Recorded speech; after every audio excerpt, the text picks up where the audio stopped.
사도행전 2장 22절에서 36절 말씀입니다. 이스라엘 사람들아 이 말을 들으라. 너희도 아는 바와 같이 하나님께서 나사렛 예수로 큰 권능과 기사와 표적을 너희 가운데서 베푸사 너희 앞에서 그를 증언하셨느니라. 그가 하나님께서 정하신 뜻과 미리 아신 대로 내준 바 되었거늘 너희가 법 없는 자들의 손을 빌려 못 박아 죽였으나 하나님께서 그를 사망의 고통에서 풀어 살리셨으니 이는 그가 사망에 매여 있을 수 없었음이라. 다윗이 그를 가리켜 이르되 내가 항상 내 앞에 계신 주를 배웠으며 나를 요동하지 않게 하기 위하여 그가 내 우편에 계시도다. 그러므로 내 마음이 기뻐하였고 내 혀도 즐거워하였으며 육체도 희망에 거하리니 이는 내 영혼을 음부에 버리지 아니하시며 주의 거룩한 자로 썩음을 당하지 않게 하실 것이미로다. 주께서 생명의 길을 내게 보이셨으니 주 앞에서 내게 기쁨이 충만하게 하시리로다 하였으므로 형제들아 내가 조상 다윗에 대하여 담대히 말할 수 있노니 다윗이 죽어 장사되어 그 묘가 오늘까지 우리 중에 있도다. 그는 선지자라 하나님이 이미 맹세하사 그 자손 중에서 한 사람을 그 위에 앉게 하리라 하심을 알고 미리 본 고로 그리스도의 부활을 말하되 그가 음부에 버림이 되지 않고 그의 육신이 썩음을 당하지 아니하시리라 하더니 이 예수를 하나님이 살리신지라. 우리가 다 이 일의 증인이로다. 하나님이 오른손으로 예수를 높이심에 그가 약속하신 성령을 아버지께 받아서 너희가 보고 듣는 이것을 부어주셨느니라. 다윗은 하늘에 올라가지 못하였으나 친히 말하여 이르되 주께서 내 주에게 말씀하시기를 내가 내 원수로 내 발등상이 되게 하기까지 너는 내 우편에 앉아있으라 하셨도다 하였으니 그런즉 이스라엘 온 집은 확실히 알지니 너희가 십자가에 못 박은 이 예수를 하나님이 주와 그리스도가 되게 하셨느니라 하니라. 그들이 이 말을 듣고 마음에 찔려 베드로와 다른 사도들에게 물어 이르되 형제들아 우리가 어찌할꼬 하거늘. 우리가 오늘 이제 찬양했던 것처럼 마지막 주께서 주신 모든 은혜 나는 말할 수 없네 고백하면서 이 소명의 언덕 거룩한 땅에서 주께 경배드리네 라고 찬양을 했잖아요. 얼마나 많은 사람들이 내가 서 있는 이 땅이 소망의 언덕이다 거룩한 땅이다 라고 고백할 수 있을까요? 생각해 보신 적 있으십니까? 어쩌다 내가 여기 오게 됐지, 내가 어쩌다가 이 땅에 살게 됐지 라고 생각할 때가 더 많죠. 아무도 어느 누구도 자기 인생에 있어서 계획하고 나는 여기 몇 년 며칠 날 여기에 살 거야 라고 생각한 사람은 없을 거예요. 저도 사당동에서 태어나서 중국에 살리라고는 생각도 못했습니다. 십몇 년 전만 해도 미주리지에서 그 펼쳐져 있는 그 캠퍼스에서 박사 공부를 하고 있었어요. 거기서 잔디밭이 얼마나 멋있고 도서관이 있고 미드웨스턴에서 거기서 공부를 하다가 어느 날 중국의 부르심을 받고 오게 됐는데 그때는 꿈에도 생각 못했어요. 거기 캠퍼스에 공부하고 있을 때는. 근데 하나님의 예배하심과 작정하심은 우리는 다 몰라요. 옆에 여기 앉아 계신 분들 모두가 정말 하나님의 그 주권 아래서 우리의 인생이 펼쳐집니다. 그걸 기억하시기 바랍니다. 제가 이제 목사님 한 분이 계시는데 한국의 말씀 사역을 정말 잘 하시고 귀한 목사님이죠. 김남준 목사님이라고 저희 신학교 때 지도 교수님이셨는데 연립교회를 담임하고 계시고 지금 저서를 많이 내셔서 한국 안에서는 말씀 사역을 참 잘 하시는 분이십니다. 근데 그분이 14살 때 깊은 슬픔에 빠졌답니다. 왜냐하면은 나는 누구일까? 나는 어떻게 살아야 되지? 이 세상은 나에게 어떤 의미를 가질까?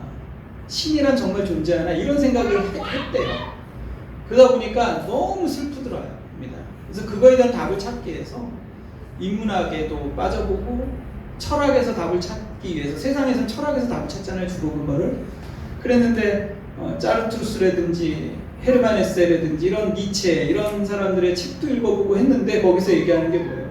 답을 찾을 수가 없더랍니다. 그들의 삶을 보면 초인을 얘기했지만 니체는 그의 삶은 지저분하고 초인다운 삶을 못 살고 있고, 그 속에서 보면 이 나는 누구인가에 대한 답을 못 찾는 거야. 그러다 보니까 세상에서 뭐라고 얘기합니까? 깊이 생각하지 마. 우리는 뭐야? 던져진 존재야. 그냥 던져진 존재야. 비투하는 존재야. 깊이 생각하지 말라는 거야. 그냥 현재를 즐겨라. 철학에서도 얘기하는 부분이 있어. 실존에서. 근데 여러분, 그러다 보니까 이분이 너무 허무했어요. 그래서 세상은, 이 철학은, 세상에서는요, 허무주의로 빠질 수밖에 없어요. 이 땅이 내가 존재한다는 것이 다 대답을 찾을 수가 없는 거예요. 그러다 보니까 이분이 결국 허무주의에 빠지면서 자살을 기도를 합니다. 그리고 깨어났을 때 너무 슬펐대요. 이 세상을 다시 살아야 된다는 것 때문에 너무 슬퍼서 울었답니다. 그랬는데 하나님을 만났어요. 그러고서 알게 된 게 뭐냐면, 내가 누구인가라는 것은 하나님과의 관계 속에서만 해답을 찾을 수 있다는 걸 알게 됐어요. 하나님께서 나를 만드셨다. 성경은 얘기해요. 나는 누구냐? 나는 하나님의 작품이다. 그것도 걸작품이다. 믿으세요, 여러분?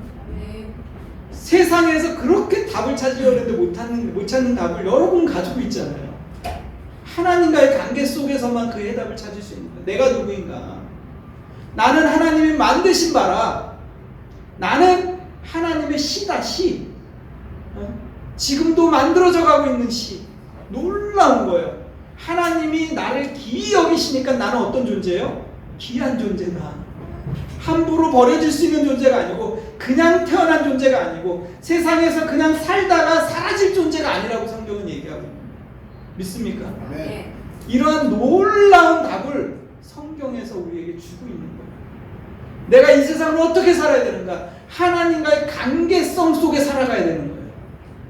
삶의 목적과 방향이 주어지는 거예요. 그럼 어떻게 돼요? 이 땅에서 시간을 낭비하지 않게 되는 거예요. 여러분은 놀라운 축복 속에 이미 들어와 있는 존재예요. 세상 사람들이 평생 답을 찾으려고 해도 찾을 수 없는 답을 여러분 오늘 여기서 찾는 거예요. 저는 예배가 그런 거라고 생각을 합니다. 여러분의 인생의 그 질문들, 그 깊은 그 슬픔, 그 허무함을 여러분 말씀 속에서 길을 찾으시기 바랍니다. 여기 오늘 사도행전 2장은요, 베드로의 첫 번째 설교예요. 많은 사람들이 오순절 그 사건을 통해서, 초대교회에 벌어진 사건을 통해서 웅성웅성거리면서 많은 사람들이 뭐라고 얘기했냐면, 저들이 세술에 취했다. 저들이 정신이 나갔다. 낮서부터 술에 취했다. 이렇게 사람들이 비난하기 시작했어요. 그렇게 비난했을 때 베드로가 그 비난하는 사람들 앞에 가운데 서서 그들을 향해서 첫 번째 외쳤던 설교의 말씀이에요. 놀랍죠? 이 말씀을 통해서 3,000명이, 남자의 수만 3,000명이 회개를 합니다. 베드로의 전의 모습은 어땠어요? 나 살려라 동망을 갔단 말이에요. 그랬는데 그런 겁 많고 어떻게 보면 양면성을 가졌던 그런 베드로가 지금 여기서 보니까 그 비난 앞에서도 당당한 모습을 볼 수가 있어요. 그러니까 그 능력이, 그 원인이 성령의 충만함을 그가 받은 거예요. 오순절에서. 그리고 그가 외치는 자로 서 있습니다. 그런데 중요한 것은 여러분, 베드로의 설교를 보면, 오늘날의 설교의 관점에서 보면요, 굉장히 투박합니다. 세련되지 않았어요. 여러분 지금 막 2장을 읽었지만 이것이 뭐 요약본이기도 해요. 왜냐하면 전체 설교를 다 옮겨놓지 않았겠죠. 가장 중요한 핵심만 옮겨놨겠죠. 근데 굉장히 투박하고, 읽었는데 기억이 나십니까? 잘 안 나요. 여기 뭐 논리성과 설득력과 감화받으셨어요? 본문을 읽으시면서 막 감동이 밀려오셨습니까? 그렇지 않았다고요. 그런데 어떻게 됐다고? 그 결과는요, 남자만 3,000명이 일어났어요. 이유가 뭘까요? 설교 학자들이 오늘날 신학교에서 설교를 가르치는 교수님들이 그분은 설교에 대해서 전문가들이죠. 그분들이 이제 오늘날의 설교의 관점에 비추어서 이 베드로의 설교를 평가를 했어요. 몇 점을 받았을 것 같습니까? 낙제를 했어요. 그런데 6장에서 스데반의 설교는 굉장히 높은 점수를 줬어요. 스데반은 가마력도 있고 설득력도 있고 구조적으로도 굉장히 탄탄한 설교였어요. 그가 설교를 했어요. 외쳤어요. 근데 어떻게 됐을까요? 결과는 돌에 맞아 죽었어요. 그러니까 여기서 우리가 알 수 있는 결론은 뭐냐면 설교는 인간의 설득력이나 인간의 가마력이나 인간의 논리성에 그 초점이 있지 않다는 거예요. 그게 아무것도 아닌 건 아니지만 하나님 그걸 사용하시지만 중요한 건 뭐냐면 하나님의 마른 막대기도 들어서 쓰실 수 있는 분이시다. 설교에 있어서 가장 중요한 건 뭐겠어요, 여러분? 성령의 주도적 사역이에요. 하나님의 주권적 사역이에요, 설교가. 그런데 많은 사람들이 설교 어디에 초점을 맞추냐? 현대 오늘날 보면 설교를 인간의 니드에다가 초점을 맞춘다고요. 인간이 필요로 하는 게 뭐냐? 인간의 어떤 그 인간에게 마음에 재미를 주거나 그들에게 위트를 주고 그들에게 좋은 말로 그래서 그들에게 감화력, 감동을 주기 위한 설교들로 많이 변질되어 가고 있다는 거예요. 하나님이 우리에게 무엇을 지금 말씀하시냐보다는 여러분 생각해 보시기 바랍니다. 베드로가 그렇게 투박한 설교를 세련되지 않게 했어요. 베드로는요 거기에 설득력을 감화하지 않았어요. 사실을 얘기한 거예요. 사실을, 예수님에 대한 사실을 얘기했는데 그건 뭐예요? 너희가 믿든지 말든지 그건 너희 마음대로 해. 나는 사실을 말할 거야. 그러니까 무슨 사람들을 설득을 해가지고 저들을 예수님을 믿는 사람들로 만들어야지 라는 목적을 가지고 한 게 아니라고요, 여러분. 우리는 그렇게 생각해요. 많이 사람들을 설득해서 크리스찬을 만들어야 된다고 생각을 해요. 근데 여러분, 설득한다고 되는 게 아니에요. 그들이 믿는 세계관이 있어요. 그들이 생각하는 가치관이 있다고 해요. 내가 성공해야 되겠다. 내가 최대한의 노력을 하면 못 이룰 게 없다. 노력하고 애쓰면 된다. 나름대로 자기의 철학을 가지고 살아간다고. 자기의 철학대로 결론이 날 거라고요. 자기의 선택대로 책임을 지게 될 거예요. 마지막 결론, 마지막 페이지를 열어보니까 거기가 지옥이 될 수도 있는 거예요. 하나님의 나라가 될 수도 있는 거 몰라요. 그런데 결국은 자기의 선택의 책임을 지게 됩니다. 여기에 베드로는 뭘 어떻게 얹어서 얘기하는 게 아니라 사실 그대로를 말하고 있는 거예요. 여러분, 그래서 설교자로서 저는 이런 생각을 합니다. 설교를 했을 때 어떤 사람은 회개할 수 있어요. 회심할 수 있어요. 그러나 돌에 맞을 수도 있다. 그러니까 돌에 맞을 준비도 해야 되는 거예요. 돌에 맞는 것도 하나님의 주권 속에 있었고 3,000명이 회개하는 것도 하나님의 주권과 능력 속에 있었던 거예요. 돌에 맞아서 거기서 걸쭉한 인물이 한 명 나왔잖아요. 사도 바울이라는 교회사 속에, 초대교회사 속에 그 하나님의 역사를 열어갔던 한 인물이 거기서 또 참 탄생을 하게 돼요. 하나님의 역사는 돌에 맞는 것도 회개하는 것도 모든 역사 속에서 하나님이 역사하시는 거예요.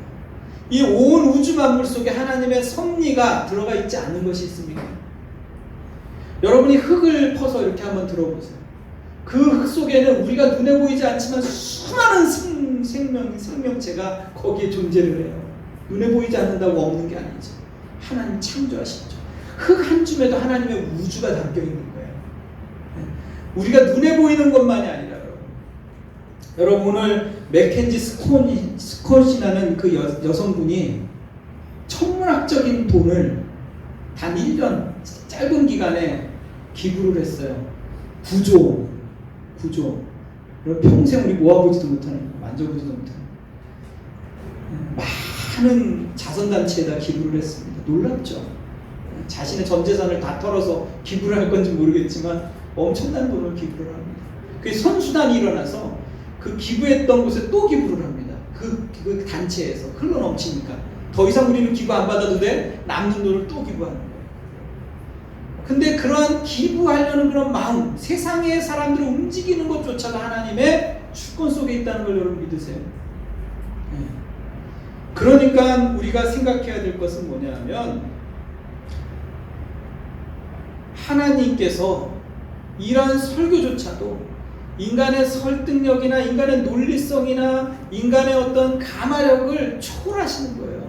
거기에 그 목적이 있는 것이 아니라 하나님의 주도적인 역사, 성령의 역사에 초점이 있다는 사실을 기억하셔야 돼요. 그 예를 들어서 여러분 잘 아는 것처럼 드와이트 무디라는 분이 계세요. 그분은 고아의 아버지라고 불렸어요. 그렇죠?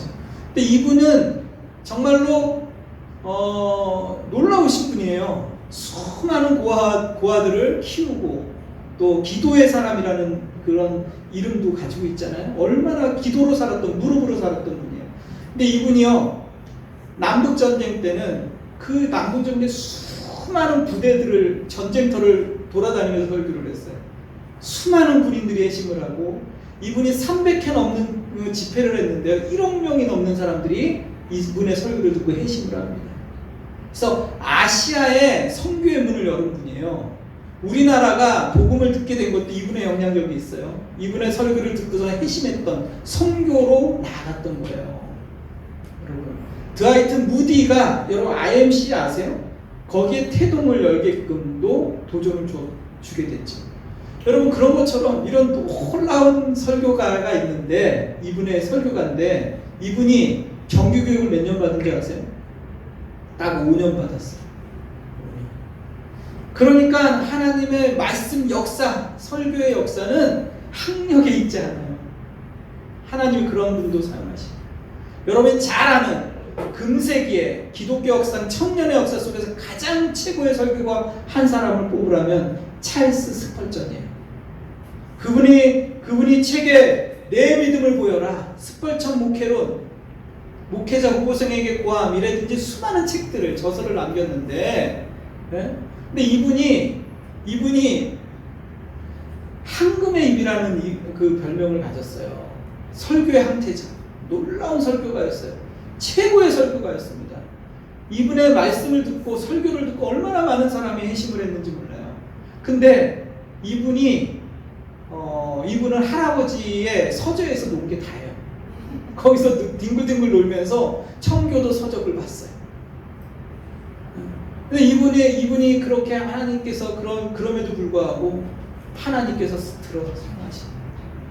그러니 여러분, 설교는요, 학력이나 논리성을 뛰어넘는다는 걸 기억하셔야 돼요. 설교를 할 때 늘 그런 마음을 가져. 하나님, 성령이 역사하지 않으면 이 순간에 무슨 의미가 있겠습니까? 여러분, 이 시간에 말씀을 듣는 여러분의 마음 가운데 가장 중요한 것은 성령이 여러분의 마음을 만지셔야 돼요. 성령께서 오셔서 내 마음을 사로잡아야 내가 하나님의 말씀을 이해하게 돼요. 깨닫게 돼요. 하나님의 은혜를 사모하게 된단 말이에요. 그러니까 여러분 기도하시래요. 하나님, 저에게 은혜를 주세요. 성령의 감동을 주시고, 하나님, 비록 목사님이 마른 막대기 같을지라도, 볼품이 없을지라도 저 입에서 나오는 그 말씀을 통해서, 하나님의 말씀을 통해서 주여 은혜를 주시옵소서 고백하셔야 돼요. 저도 그렇게 고백하고, 그런 고백이 여러분 이 시간에 있어야 돼요. 그래서 저는요, 은혜 받았습니다 라는 단어도요, 그런 의미에서 해석이 돼야 된다고 생각해요. 요즘에 은혜 받았습니다 라고 했을 때 어떤 의미가 있어요? 목사님 말이 내 말이랑 똑같네?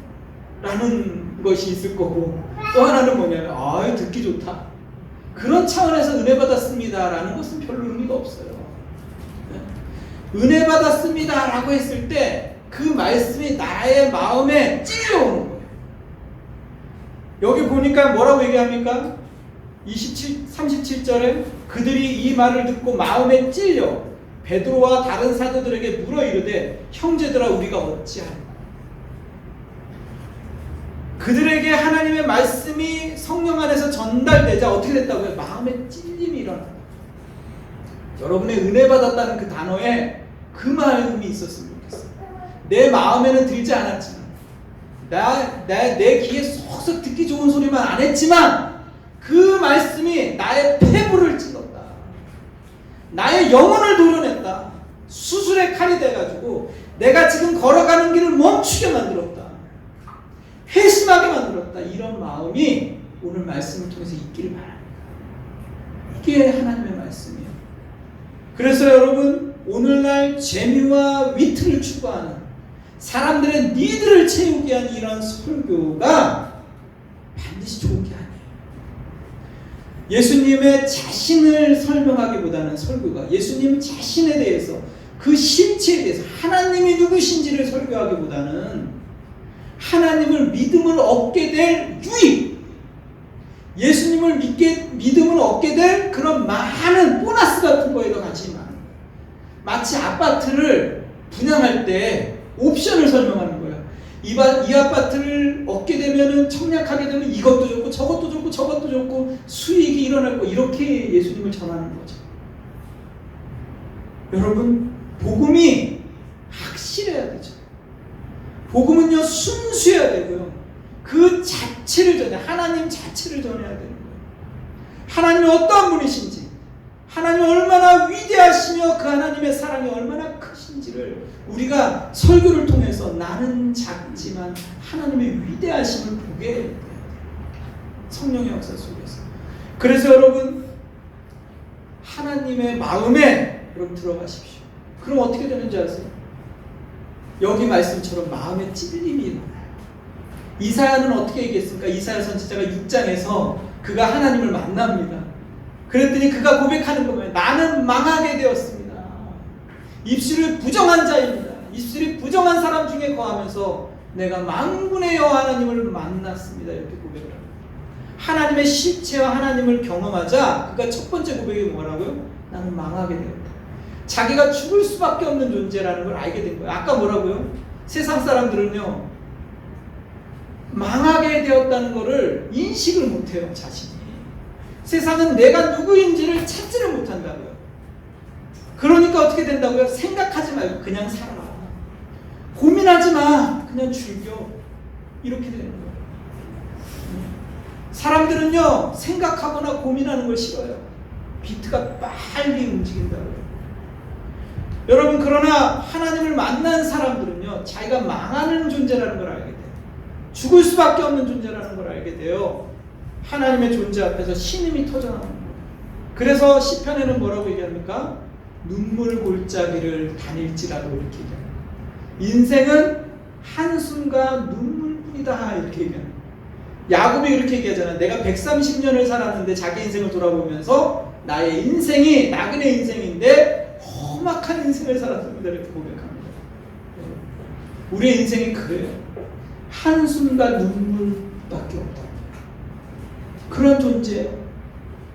이런 존재인 내가 하나님 앞에 이렇게 꺼내놓은 공로조차도요, 하나님의 그 실제 앞에서는요, 쓰레기 같은 거예요. 하나님, 나는 이것도 했고 저것도 했고 저것도 했어라고 이렇게 꺼내놓지만 사실 하나님의 그 존재 앞에서는 먹다 남은 음식 같은 거, 부끄러운 거예요. 꺼내놓기 좋지. 여러분, 자랑할 만한 것이 있어요. 그래서 여러분, 베드로의 설교는요, 굉장히 투박하지만 딱 두 가지를 얘기합니다. 첫 번째는 예수가, 따라합시다. 예수가 난 지극히 작은 자 죄인 중에 괴수 무익한